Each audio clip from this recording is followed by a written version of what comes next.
Welcome to Conversations. I'm Muqtadar Khan, your host, and today I'm going to talk to you about a battle that is going on inside the MAGA movement, inside the Republican Party, especially the right wing of the Republican Party.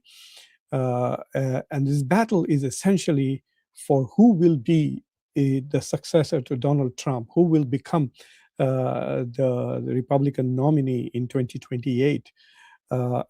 And the issue is amazing. It is whether it'll be J.D. Vance who is being portrayed as America first, or will it be somebody else who is Israel first?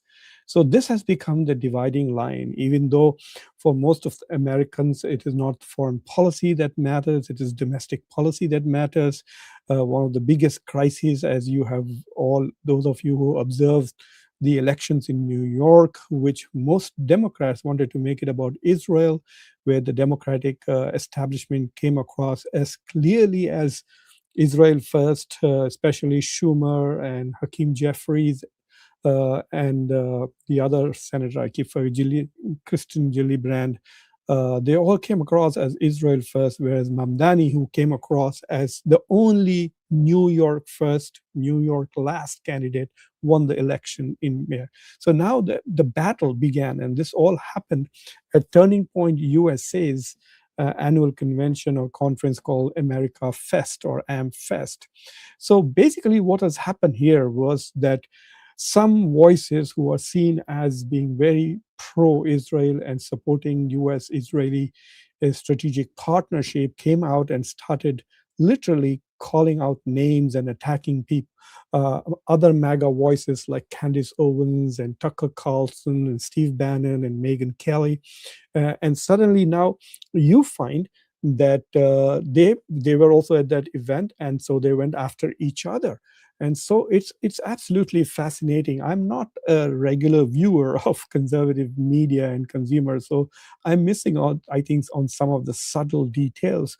But there was nothing subtle about the bar fight that took place at Turning Point USA, which is now being led by Charlie Kirk's wife, Erica Kirk, who basically at the event endorsed J.D. Vance as a Republican candidate in 2028. It's very interesting. The move that she made basically says there was no third term for Donald Trump, and it's going to be J.D. Vance who is going to carry the conservative America First Republican banner. And then after that, of course, Ben Shapiro came out and basically lambasted everybody.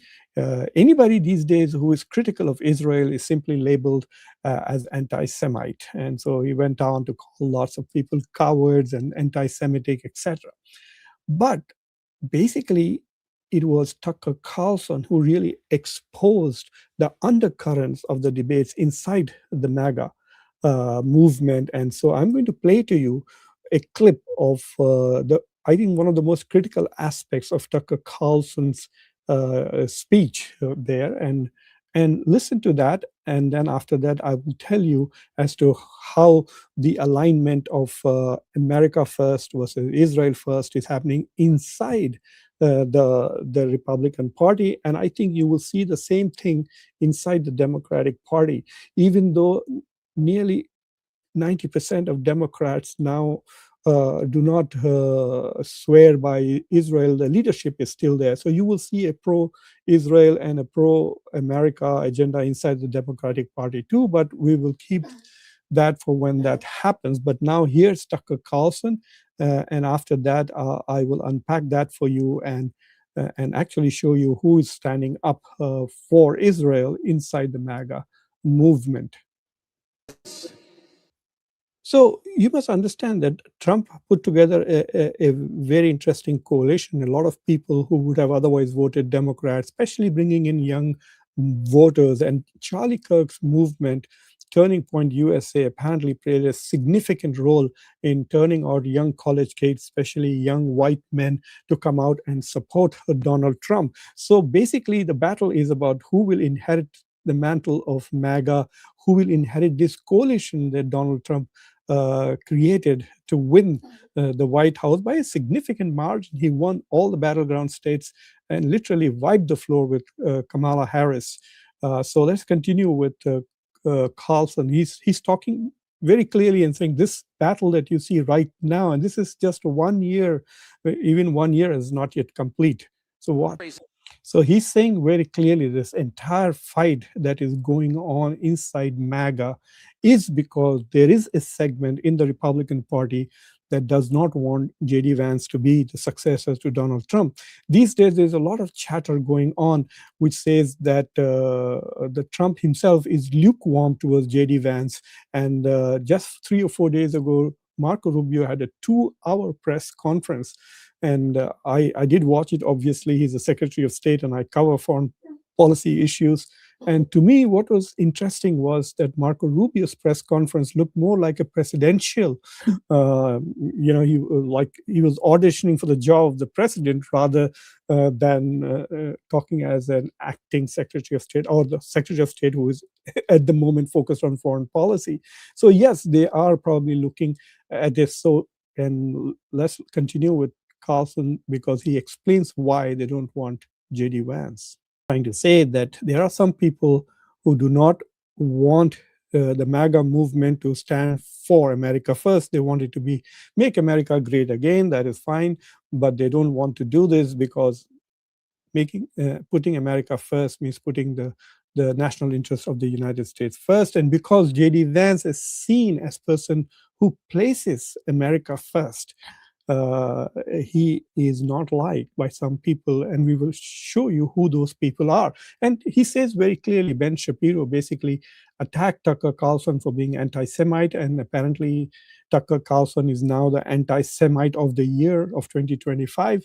And so they're saying, oh, and he's a close friend of the vice president, and he's a close friend of the vice president. So basically what they're trying to do is to, through association, generate the fail. Look at Tucker Carlson. He's anti-Semite. He brings a racist Nick Fuentes, who is, oh my God, that guy is unbelievable, a major racist on his forum and tries to normalize racism. So Nick Fuentes is evil, and Tucker Carlson is hosting him, and he's evil. And J.D. Vance is Tucker Carlson's friend, and he's evil, and therefore America first as a philosophy, as an ideology, is evil. And so we need to get rid of that. And who is going to be the champion? It's going to be, guess who? It's Mr. Ted Cruz.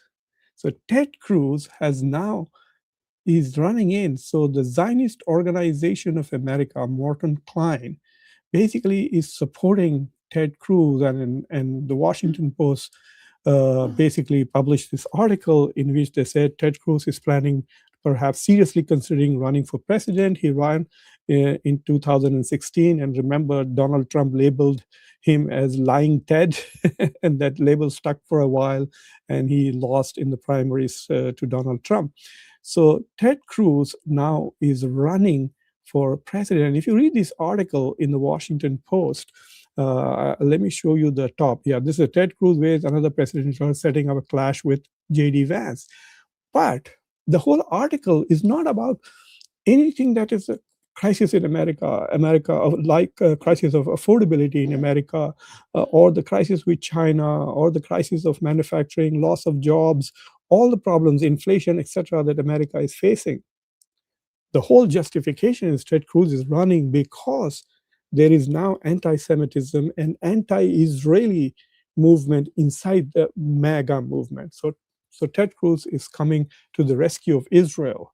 So he's running to be the president of the United States in order to protect Israel. So that is how this whole thing has been set up now. So the MAGA movement is divided now, as those who feel that America First slogan is now an anti-Israel and an anti-Semitic slogan. And the people who are associated with that are people like Megyn Kelly, Steve Bannon, Candace Owen, perhaps the most well-known of these people. She was not even invited to AmFest, even though she was one of the closest friends of Charlie Kirk.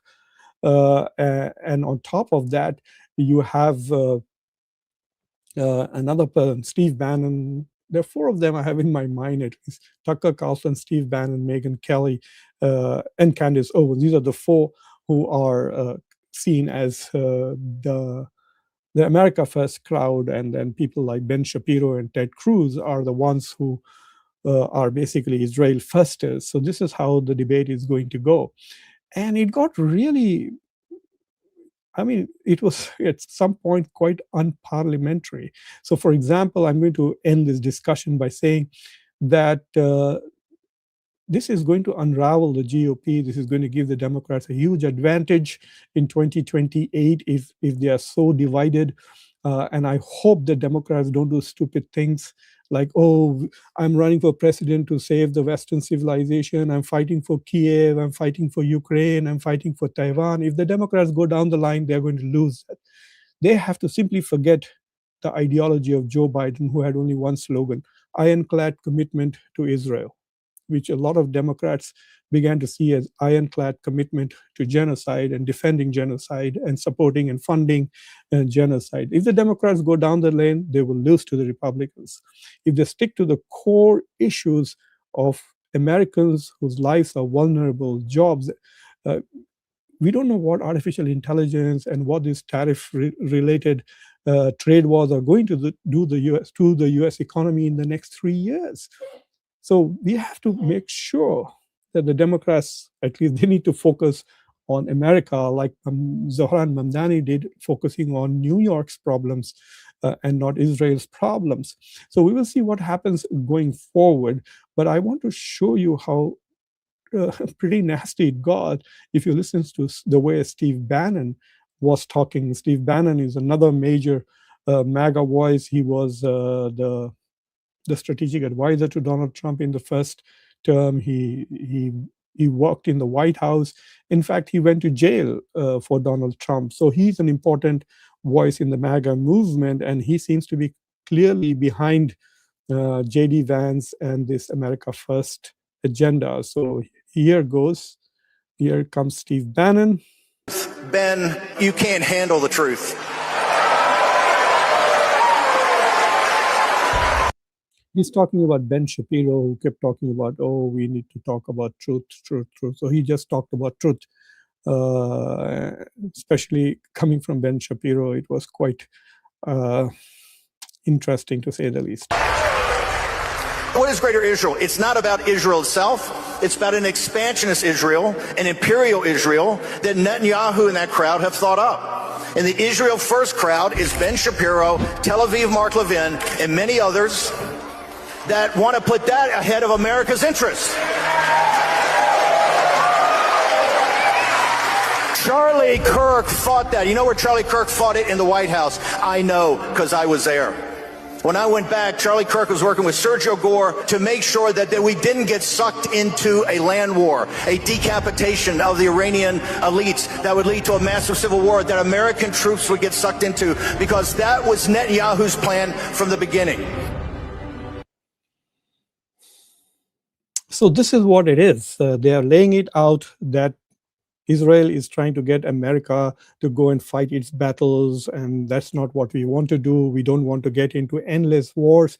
Can you imagine going into Iraq, a country that had nothing to do with 9/11, that did not have weapons of mass destruction, but it made Israelis feel insecure? And so the neocons really pushed the US to go after Iraq, destroy that country, kill hundreds of thousands of people, and then gave birth to ISIS. There was no ISIS before that. ISIS emerged after the US invasion of Iraq, just as Hezbollah emerged after the Israeli invasion of Lebanon. And so now you don't want to have another land war. Can you imagine the US going and invading Iran, destabilizing the country, and then God knows what ISIS 2.0 or ISIS 3.0 is going to look like coming out of a country that has been invaded and destroyed. So this is what the Bannon crowd, Bannon, Tucker Carlson want to say. If it threatens the US, yes, we will go and fight. In fact, in that particular speech, Bannon very clearly says, look, if Israel wants to go and attack Syria, be my guest. You want to attack Lebanon, be my guest, but do not drag us into that war. As it is, we spend too much money, billions and billions of dollars, defending Israel and arming it and giving it technology, and then alienating and generating anti-American sentiment all over the world. So anyway, it looks like the battle lines have been drawn for the presidential primaries within the Republican Party. So what is at stake is not just the nomination for the president, but also at stake is who is going to inherit the MAGA movement, and what will be the priorities of the MAGA movement. Or will the Republican parties be for America, or will it be for Israel?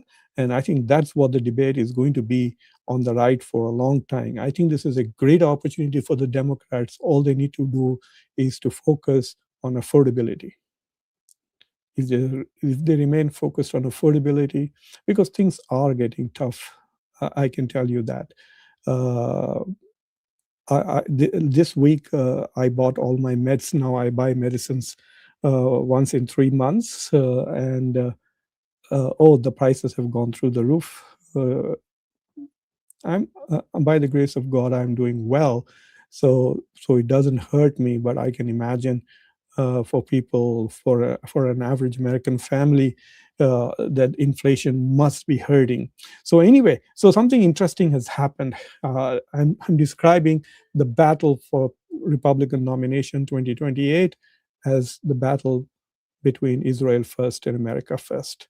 But I think a lot of that will be impacted by how the Republican Party does in 2026 in the midterms. If Donald Trump becomes a lame duck president in 2026, which means if they lose the House as well as the Senate, one thing that is sure is that the Democrats are going to try and impeach him again. And that is what he's afraid of. Anyway, we will see. As always, I will keep an eye on the developments. So thank you for watching Conversations. Please subscribe to the channel if you have not already done so. Like this video, press the bell icon, and don't forget to share this video with your socio-political network. Until next time, I'm your host, Muqtada Khan. Take care.